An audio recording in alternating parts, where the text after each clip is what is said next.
Hello friends, welcome to வீடு தோட்டம் vlogs. இன்றைக்கி ஒரு அறுவடை வீடியோ தான் பார்க்க போகிறோம். அதுக்கு முன்னாடி நம்ம சேனலை என்ன நீங்கள் சப்ஸ்கிரைப் பண்ணலைன்னா மறக்காமல் சப்ஸ்கிரைப் பண்ணிக்கோங்க. பக்கத்தில் பெல் பட்டன் இருக்கும், அதை ப்ரெஸ் பண்ணிக்கோங்க. அப்போ தான் நான் வீடியோ போட்டேன்னா உங்களுக்கு நோட்டிஃபிகேஷனில் வரும். நீங்கள் மிஸ் பண்ணாமல் வீடியோக்குள்ளே பார்க்கலாம். சரி வாங்க வீடியோக்குள்ளே போகலாம். இன்றைக்கி முதல் அறுவடை பார்த்திங்கன்னா இந்த கத்திரிக்காயிலேருந்து அறுவடை பண்ணிக்கலாம். போன டைம் பார்த்திங்கன்னா முதல் அறுவடை. இன்றைக்கி கத்திரிக்காய் பார்த்திங்கன்னா இது ஆடிப்பட்டத்துக்கு நெட்டினதா. ரெண்டாவது அறுவடை. காய்கள் பார்த்திங்கன்னா கொஞ்சம் நான் பிஞ்சாவே எடுத்துக்கிறேன். வந்து எண்ணெய் கத்திரிக்காய் குழம்பு வச்சா நல்லாயிருக்கும். அதனால் பார்த்திங்கன்னா கொஞ்சம் நான் இப்படி இருக்கும்போதே எடுத்துக்கிறேன். இந்த காய் பார்த்திங்கன்னா போன அறுவடையில் பார்த்திங்கன்னா கிட்டத்தட்ட பெரிய இது வந்து இதுலேயே பார்த்திங்கன்னா இன்னும் ஒரு 2 காய் சேரணும், அந்த அளவுக்கு பெருசாக இருந்தது.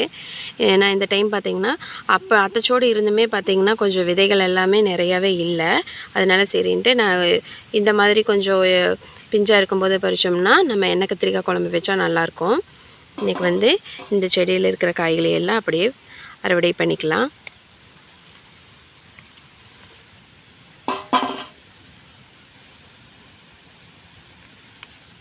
இந்த காய் பார்த்திங்கன்னா ஹார்ட் ஷேப்பில் இருக்குது. பார்த்திங்களா, ஹார்ட் ஷேப்பில் இருக்குது. இந்த செடியில் பார்த்திங்கன்னா காய் எல்லாமே கொத்து கொத்தாக தான் பிடிச்சிருக்கு. உங்களுக்கு பார்த்தா தெரியும். இந்த இடத்துலையும் பார்த்திங்கன்னா அப்படியே ஒரு விழுது மாதிரி வந்து அதுலேயே பார்த்திங்கன்னா நிறைய பூக்களே பார்த்திங்கன்னா இந்த மாதிரி தான் பூத்துருக்கு.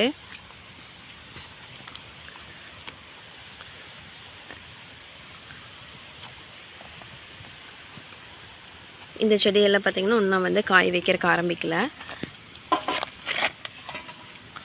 அவ்வளோதான், கத்திரிக்காய் அறுவடை முடிஞ்சாச்சு. அடுத்தது பார்த்திங்கன்னா பாவக்காய் இருக்குது. பாவக்காய் அறுவடை பண்ணிக்கலாம்.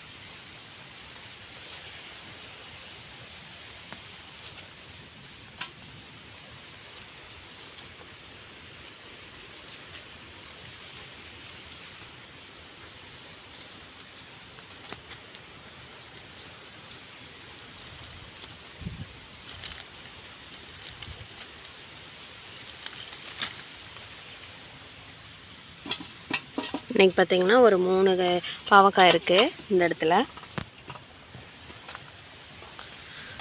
அடுத்தது பார்த்திங்கன்னா இங்கே ஒன்று இருக்குது.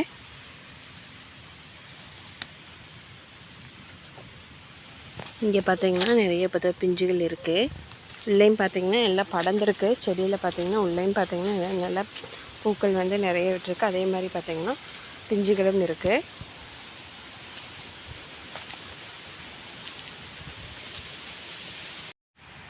அடுத்த அறுவடை பார்த்திங்கன்னா தக்காளி பார்த்திங்கன்னா இன்றைக்கி ஒரு 4-5 பழம் இருக்குது. அதை அறுவடை பண்ணிக்கலாம்.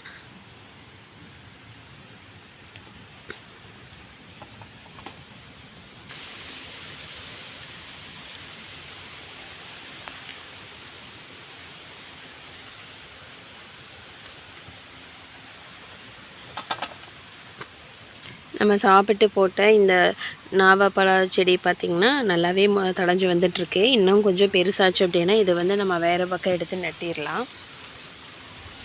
அடுத்தது இங்கே பார்த்திங்கன்னா இங்கே ஒரு 2 தக்காளி இருக்குது.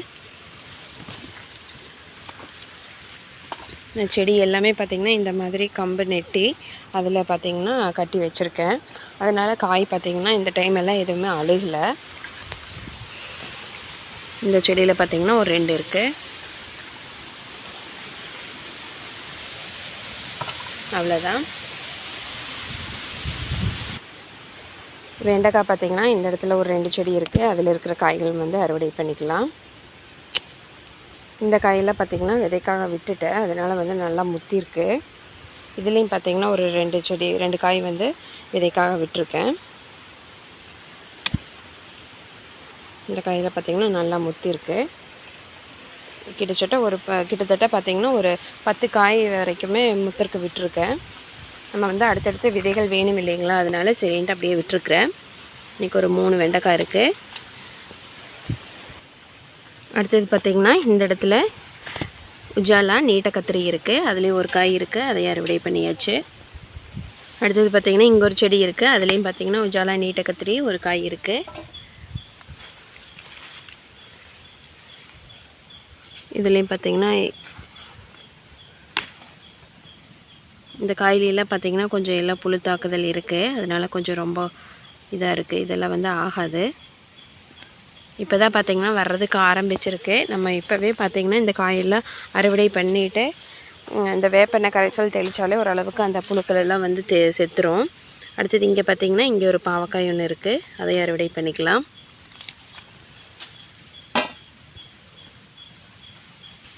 அடுத்தது பார்த்திங்கன்னா இங்கே ஒன்று இருக்குது. அடுத்தது பார்த்திங்கன்னா இங்கே ஒரு காய் ஒன்று இருக்குது.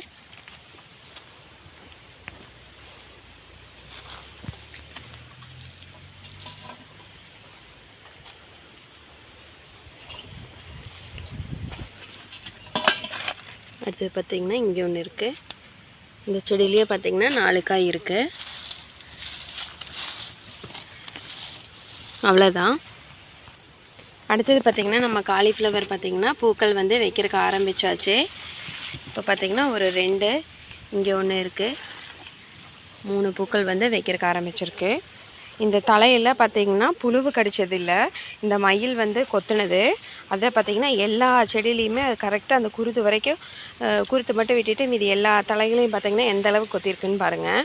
நான் கூட புழுவு இருக்குதுன்னு சொல்லி நான் எல்லாமே நீக்கி பார்த்தேன். ஆனால் உள்ளே பார்த்திங்கன்னா புழுக்களே இல்லை. ஃபுல்லாக பார்த்திங்கன்னா இந்த மயில் கொத்துனது தான். அடுத்த அறுவடை பார்த்திங்கன்னா இந்த பவானி குண்டு கத்திரிக்காய். இது எல்லாமே வந்து அடுத்த அறுவடைக்கு தான் ரெடி ஆகும். இது எல்லாமே பார்த்திங்கன்னா பிஞ்சாக தான் இருக்குது. இதெல்லாம் பார்த்திங்கன்னா அடுத்த அறுவடை இன்னொரு 4-5 நாள் ஆயிரும். இதில் பார்த்திங்கன்னா இந்த செடியில் ஒரு 2 காய் இருக்குது. இதுலேயும் பார்த்திங்கன்னா புழுக்கள் வந்து வைக்கிறக்கு ஆரம்பிச்சிருச்சு. இந்த பவானி குண்டு கத்திரியில் பார்த்திங்கன்னா அதிகமான தண்டுப்புழு தாக்குதல் வருதுங்க. நானும் கட் பண்ணி விட்டுக்கிட்டே இருக்கேன், ஆனால் வந்துக்கிட்டே இருக்குது. உள்ளே பார்த்திங்கன்னா நல்லா அந்த ஓட்டை போட்டு புழுவு பார்த்திங்கன்னா இந்த தண்டை ஓப்பன் பண்ணி பார்த்தா அதில் இருக்குது.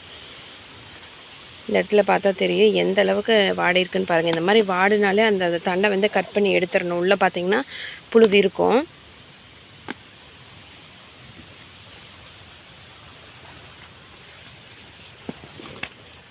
அடுத்தது பார்த்திங்கன்னா இங்கே ஒன்று இருக்குது.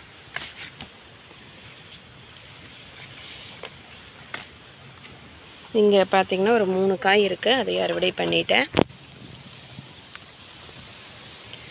கீழே பார்த்திங்கன்னா கொத்தமல்லி போட்டு விட்டுருக்கேன். இப்போ வந்து வெயில் வந்து அதிகமாக இருக்குது, அதே சமயத்தில் பார்த்திங்கன்னா மழையும் வந்து நிறைய இருக்குது, பேஞ்சிக்கிட்டே இருக்குது. அப்புறம் பார்த்திங்கன்னா நான் இந்த கொத்தமல்லி வந்து டேரெக்டாக வெயிலில் போட்டேன் அப்படின்னா கொஞ்சம் எல்லாமே இந்த அளவுக்கு 2 விதை வந்தோடனே பார்த்திங்கன்னா எல்லாம் வெயில் தாங்காமல் கருகி போயிடும். அதனால் பார்த்திங்கன்னா இந்த மாதிரி கொஞ்சம் நான் நிழல் வர்ற இடத்துல வந்து வச்சுருக்கேன். கொஞ்சம் நேரம் பார்த்திங்கன்னா வெயில் அடிக்கும், கொஞ்சம் நேரம் பார்த்திங்கன்னா நிழல் அடிக்கும். இந்த மாதிரி இருந்தது அப்படின்னா கொஞ்சம் நம்ம வீட்டுக்கு ஒரு ரசத்துக்கு தேவையான அளவுக்காவது நம்ம வந்து எப்போவுமே மல்லி வந்து இருந்துக்கிட்டே இருக்கும். இந்த மாதிரி கொஞ்சம் ட்ரை பண்ணி பாருங்கள். அடுத்தது பார்த்திங்கன்னா இன்றைக்கி இந்த ஒரு செடியிலேயே பார்த்திங்கன்னா ஒரு காரக்குழம்பு வைக்கலாம் அந்த அளவுக்கு பார்த்திங்கன்னா சுக்குட்டி பழம் வந்து இருக்குது, மணத்தக்காளி காய். இது வந்து நான் கடைசியாக பொரிச்சிட்டு அதுக்கப்புறமா காட்டுறேன். இந்த பவானி குண்டு கத்திரியில் பார்த்திங்கன்னா நிறைய பிஞ்சு தான் நிறைய இருக்குது, பூக்களும் பார்த்திங்கன்னா நிறைய இருக்குது. காய் பார்த்திங்கன்னா ஒரு 3 காய் இருந்தது, அதை வந்து அறுவடை பண்ணியாச்சு. அவ்வளோதான். அடுத்தது பார்த்திங்கன்னா நம்ம அவரைக்காய் தோட்டம் தான். அவரைக்காய் வந்து ஒரு 10-20 செடி பக்கம் நான் வச்சுருக்கேன். இப்போ எல்லாமே பார்த்திங்கன்னா நல்ல பூக்கள் வந்து பூக்கறக்க ஆரம்பிச்சிருச்சு. கிட்டத்தட்ட ஒரு பாதி அளவுக்கு வந்து நான் வச்சுருக்கேன். அதுலேயும் பார்த்திங்கன்னா இப்போ தான் எல்லாம் வந்து பூக்கள் வந்து வைக்கிறக்க ஆரம்பிச்சிருக்கு. இதுலேயும் பார்த்திங்கன்னா 1-2 காய்கள் வந்து இருக்குது.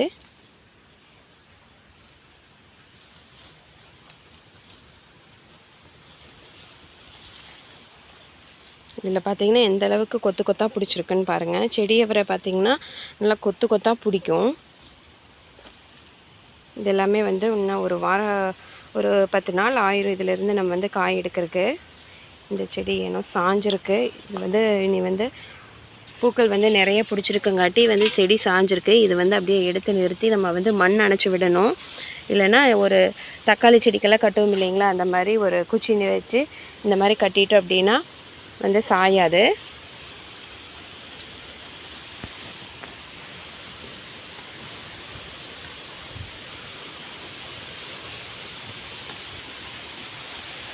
இது பார்த்திங்கன்னா எல்லாம் தட்டைப்பயிறு. இது எல்லாமே நல்லா தழைஞ்சி வந்துட்டுருக்கு. இந்த பழைய கத்திரிக்காய் செடியிலையும் பார்த்திங்கன்னா அப்பப்போ 1-2 காய்கள் வந்துகிட்டே இருக்குது. அதனால் நானும் வர்றதை அப்படியே அறுவடை பண்ணிகிட்டே இருக்கேன். இன்னும் இந்த இருக்கிற பிஞ்சுகள் முத்துச்சு அப்படின்னா இந்த செடியை எடுத்துகிட்டு நம்ம வேறு இந்த தக்காளி வேறு மிளகாய் அந்த மாதிரி இந்த இடத்துல நெட்டுக்கலாம். இதில் பார்த்திங்கன்னா வாரத்தில் ஒரு 1/4 கிலோ அளவுக்கு தான் பொரிக்கிற மாதிரி இருக்குது. அதனால சரின்ட்டு இதை எடுக்க போகிறேன்.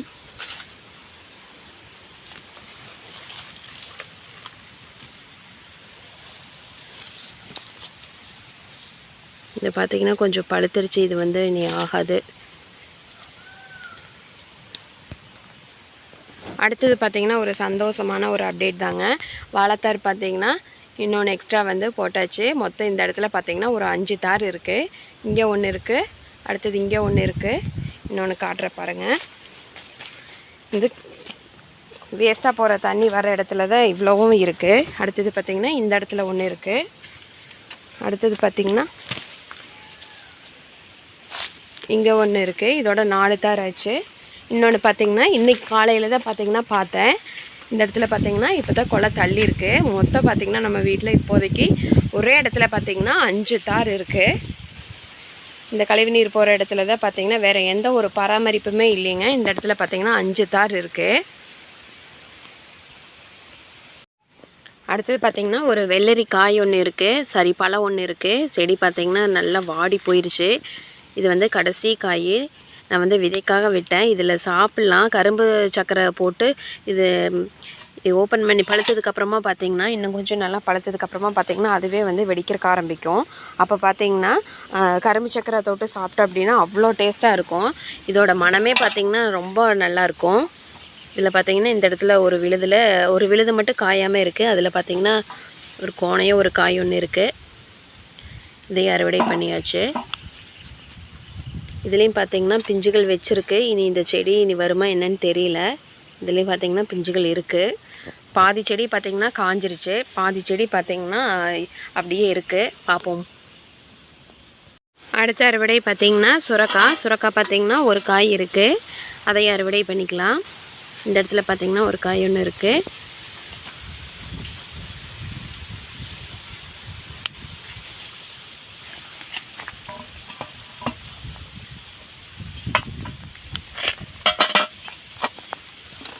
செடி பார்த்திங்கன்னா அவ்வளோதான். இனி இதில் பார்த்திங்கன்னா இந்த இடத்துல ஒரே ஒரு பிஞ்சு ஒன்று இருக்குது.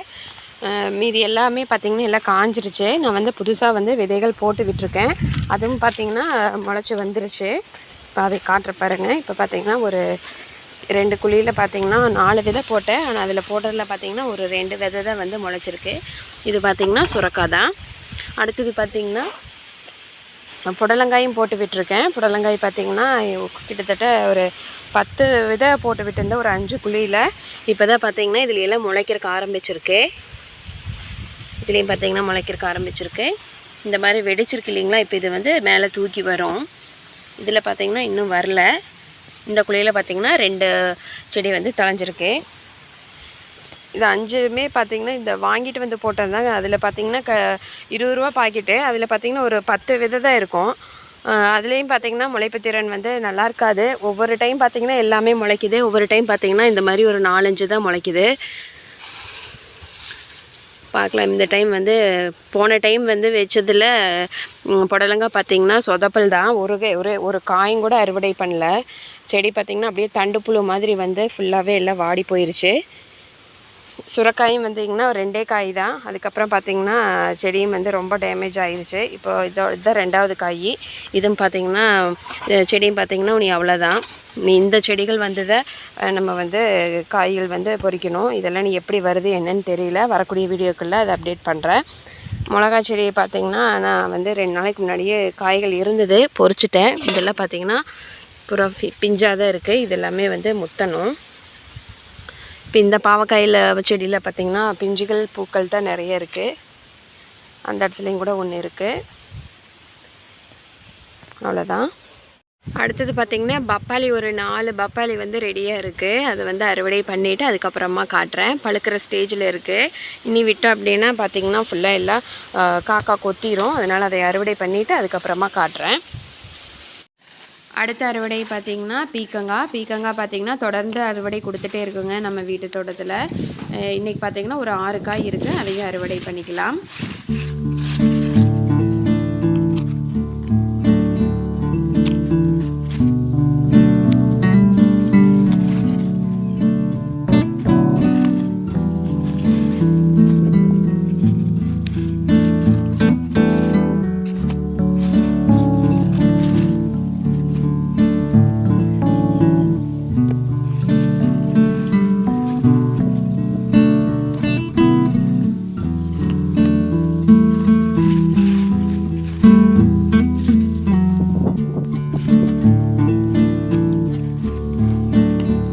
இன்றைக்கி நம்ம வீட்டு தோட்டத்தில் என்னென்ன அறுவடை பண்ணங்கிறத கடைசி ஒரு டைம் பார்த்துடலாம். ஃபஸ்ட்டு பார்த்திங்க அப்படின்னா மணத்தக்காளி காய் ஒரு செடியில் பறித்தது மட்டும் பாருங்கள் எவ்வளோ காய் இருக்குது அப்படின்னு. அடுத்தது 3 பப்பாளி, பீக்கங்காய் ஒரு 6 பீக்கங்காய், வெள்ளரி பழம் 1, வெள்ளரி காய் 1, கொஞ்சமாக பார்த்திங்கன்னா அவரைக்காயும் வெண்டைக்காயும். அடுத்தது பார்த்திங்கன்னா பாவக்காய், ஒரு சுரைக்காய், 4 வெரைட்டியில் கத்திரிக்காய். அடுத்தது பார்த்திங்கன்னா தக்காளி. இன்றைக்கி இந்த பழங்கள் காய்கறிகள் தான் அறுவடை பண்ணியிருக்கோம். இந்த வீடியோ பிடிச்சிருந்தது அப்படின்னா உங்களோட ஃப்ரெண்ட்ஸ் அண்ட் ஃபேமிலிக்கு ஷேர் பண்ணுங்கள். மறக்காமல் வீடு தோட்டம் வ்ளாக்ஸ் சேனலை சப்ஸ்கிரைப் பண்ணிக்கோங்க. அப்போ தான் நான் வீடியோ போட்டேன்னா உங்களுக்கு நோட்டிஃபிகேஷனில் வரும். மிஸ் பண்ணாமல் வீடியோக்குள்ளே பார்க்கலாம்.